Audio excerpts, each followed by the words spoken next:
இதோ அடுத்த விஷயம் வந்துடுச்சு இல்ல.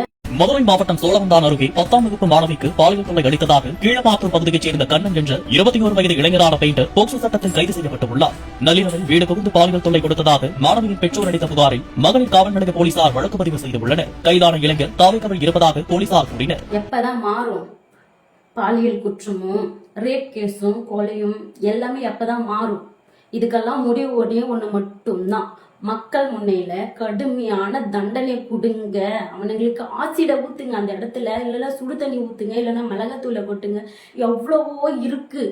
இவனுங்களுக்கெல்லாம் எதுக்கு பாதுகாப்பு கொடுக்குறீங்கன்னு எனக்கு தெரியல, எனக்கு புரியல. எனக்கு ஏன் அவனுங்களை சேஃப்டி பண்றீங்க? அப்போ ஒரு உயிர் போனாலும் பரவாயில்ல, அதுக்கு ஜஸ்டிஸ் கிடைக்கலனாலும் பரவாயில்ல, அவங்களை தூக்கி எத்தனை போயிட்டு ஒரு 10 வருஷம் 20 வருஷம் ஆயுள் தண்டனை தூக்கு தண்டனை சொல்லி உள்ள உட்கார வச்சு சோறு திங்க போறானுங்க. அவ்வளவுதானே சோறு போட போறீங்க?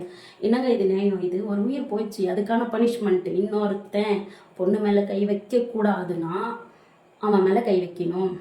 வெட்டு துண்டு 2 பண்ணிடணும் அவனை.